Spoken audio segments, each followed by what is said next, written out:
It is a great honor to speak here today, and really a great pleasure to be standing here in this great hall. Just before the meeting started, I had the pleasure to meet a group of students from the Colin Powell Center. And it was indeed a great pleasure for me to talk with them, to listen to their personal stories and their expectations, and answer a few questions. And I wish them, and I wish all of you the very best. And let me take this opportunity to pay tribute to Colin Powell, to the work of Colin Powell. He was an outstanding military leader. He was a remarkable politician. I enjoyed very much working with him on several occasions, and you can be proud that an important center at this city college bears his name. City College's mission has always been to ensure that an outstanding education is available to all, including those whose families find it difficult to afford higher education. City College has earned a reputation for this noble endeavor, which has included the education of many immigrants and their children. My own family knows the American immigrant experience. Actually, my son is an immigrant. He and his family live in Illinois, and I'm proud to say that 2 of my grandchildren are American citizens. And you can probably tell from my accent, so was I. I grew up in Denmark, as already mentioned, the son of a farmer. I remember getting up very early in the morning to clean the barn. Then after school, I would feed the cows and help take care of our sugar beet crops. It was a great life, although it may not sound like it. As a farmer, my father has always believed that if you work hard enough, you can achieve success. He instilled that same belief in me, and I have tried to instill it in my own children. With hard work and a level playing field, anyone can succeed. This idea has always been central to America's promise and to the mission of City College. For many years, this institution has encouraged hard work and achievement, and it has helped to demolish the barriers that artificially divide societies, class, color, and country. I especially commend your Presidential Community Scholars Program that gives local students scholarships in exchange for community service. These scholarships encourage the interaction. We need to bridge the gaps between different communities. And they help to give your generation the bright and prosperous future you deserve. But for a prosperous future, you will need a secure future. And that secure future can only come through cooperation. Cooperation within our communities and cooperation among our countries. The organization I represent, NATO, is dedicated to such international cooperation. The North Atlantic Treaty Organization, that's the full name. The North Atlantic Treaty Organization is the strongest military alliance in history. It is made up of the United States and Canada from North America and 26 European countries. Together, we are committed to help each other defend our territory and populations from attack.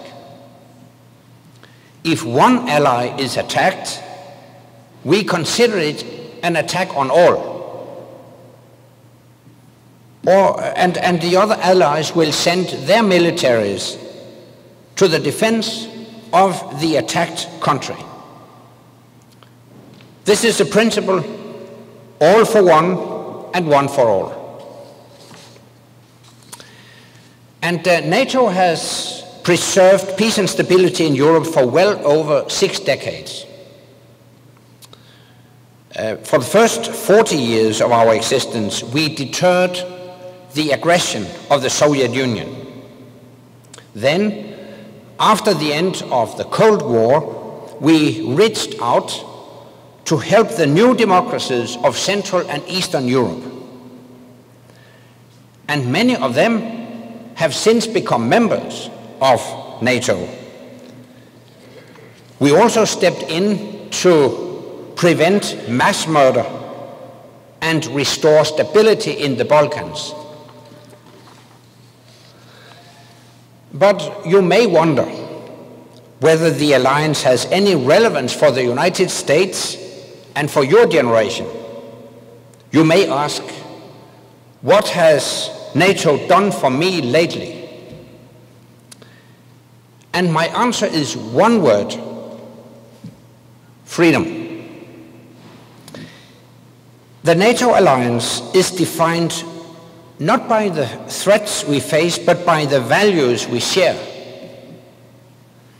and by our shared vision of the future we desire. All 28 allies are united by the same fundamental values of liberty, democracy, the rule of law, and respect for human rights.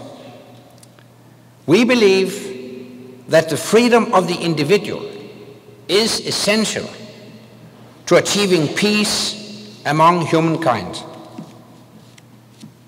We are all prepared to defend that freedom and to fight for it if we have to. Centuries ago, my country, Denmark, was the center of one of the largest empires in Europe. But over time, parts of the empire fell away.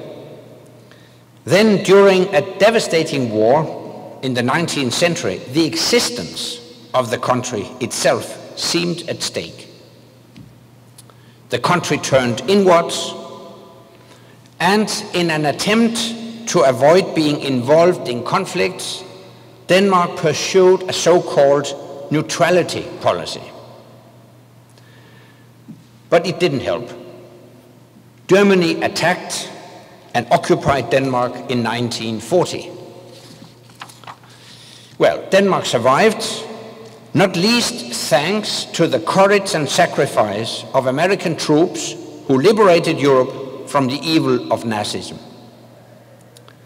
So, when the Danes decided to join NATO in 1949, it was very much in the knowledge that when countries look for security on their own, they usually find only insecurity for themselves and for everyone else.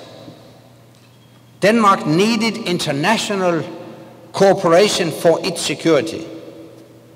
We needed a strong military bond with the United States, and we found it in NATO. In today's world, we have all become a bit like Denmark, because only by working together for our security we can achieve true stability and peace. In our complex, unpredictable, and interconnected world, That applies not just to smaller countries like mine, but also to a superpower like the United States. Just over 11 years ago, terrorists struck at the very heart of this city and this country. NATO allies rushed to America's aid. For the first time in history, we invoked Article 5, the collective defense clause in our founding Washington Treaty. Planes flew from Europe across the Atlantic to patrol the skies here. We demonstrated in the clearest possible terms that the attacks on the United States were considered an attack on us all. Since that time, we have stood together as allies to prevent another 9/11. We took action in Afghanistan, where we lead the biggest international coalition in recent history, to ensure that that country will never again be a safe haven for terrorists training and planning to strike us at home. We acted last year over Libya, where we prevented a massacre and helped protect civilians from attack. We continue to keep peace and provide a safe environment for all ethnic and religious communities in Kosovo. We are also present in the Indian Ocean as part of the broader international efforts to ensure free passage for ships facing the threat of piracy. In all these missions, we have the political support and operational contributions of many other countries and organizations, because none of us is safe from the risks and threats of the 21st century: terrorism, piracy, failing states, but also cyber attacks and the proliferation of weapons of mass destruction. We all understand that these global challenges cannot be confronted by any one army, any one country, or any one alliance acting alone. They require a new level of cooperation across borders, across regions, and even across cultures. To preserve and strengthen our security in this new century, we need to work together as allies within NATO, and also with other partner nations and organizations around the world. And we also need people like you, people who have learned to navigate with ease through different languages, ethnicities, and cultures. So if you haven't already, I would encourage you to consider careers in international relations. You can do the hard but rewarding work of bringing people together. And indeed, there is a lot of work to be done. My friends, not long from now, many of you in this room will graduate, and you will go out into the world with the knowledge that if we are to succeed as individuals, then we must cooperate as communities and as countries. Broad international cooperation provides the legitimacy and the moral basis that future security efforts will need to succeed. This is the same spirit of working together and acting together that NATO has embodied so effectively through the decades. That's why NATO matters for you. Together, we can make a difference, so your generation and future generations can face a bright future